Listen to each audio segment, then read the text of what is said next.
A store-bought strawberry. Seems harmless, right? Wrong. This may look like an ordinary strawberry, but that truth is only surface level. Inside is a web of lies that Big Strawberry does not want you to know, and I will show you exactly what's going on here if I take a bite.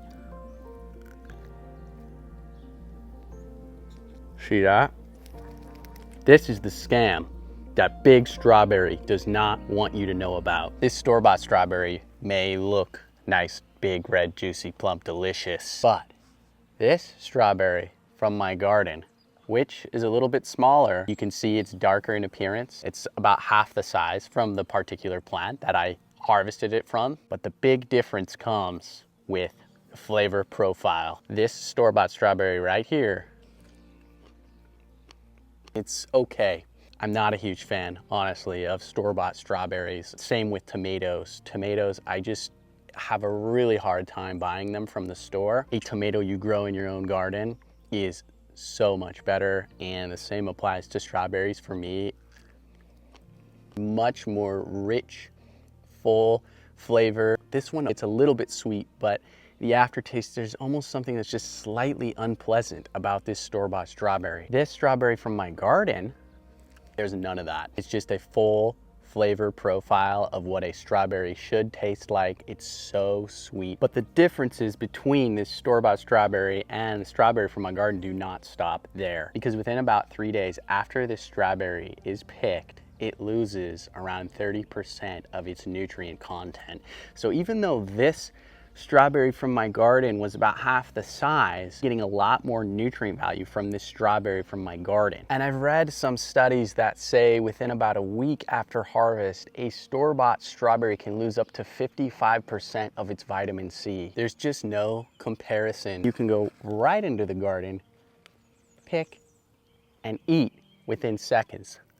And I did just accidentally pick this underripe strawberry, but that's okay, there's plenty more. One of the other scams that Big Strawberry is not telling you is that strawberries are incredibly easy to grow in your own home garden. I started a year ago with just 2 or 3 plants. Now I have tons of strawberry plants that are continuing to self-propagate and spread throughout my garden. Now this acts as an incredibly good ground cover. It's covering the whole area beneath the other plants that I'm growing. It's pretty shallow rooted, so it's not competing for nutrients with those other plants.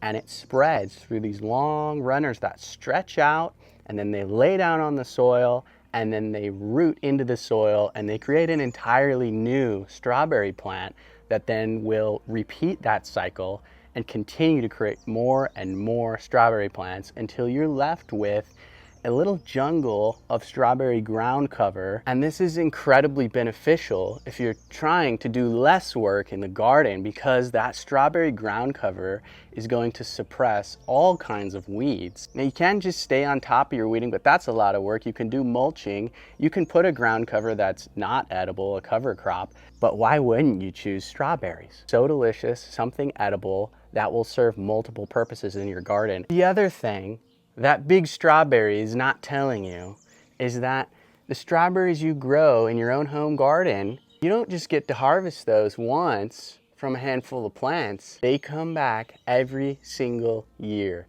and they come back bigger and better and more plentiful. From one strawberry plant you put in your garden, you could potentially have unlimited strawberries forever with the way that strawberries spread and self-propagate. Probably the worst lie of all is the invisible lie that Big Strawberry is not telling you. That invisible lie is right here on the surface of the strawberry. If you're not buying an organic strawberry, this could be sprayed with a synthetically derived pesticide such as glyphosate. A lot of pesticides have been linked to all kinds of health problems. You may think if you just buy an organic strawberry, you can avoid those problems, right? Kind of. There are still some things that can be sprayed on organic plants that are safe, but wouldn't you rather just use nothing at all? If you personally know what exactly goes into the garden where you're growing your own food, that is the ultimate way to feel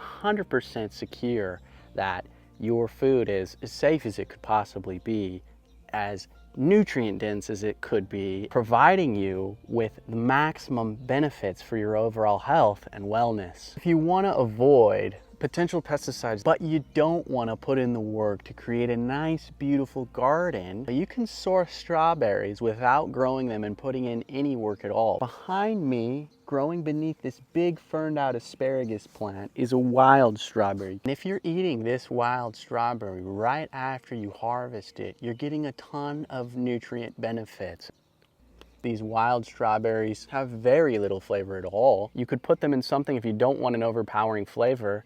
But the main thing is, if you're trying to get nutrient-dense food that has not been sprayed with pesticides, foraging for wild strawberries can be an option for you.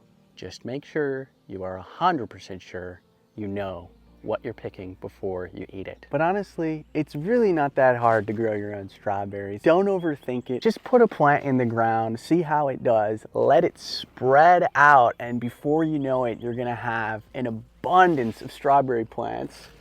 And look at all those little strawberries right there.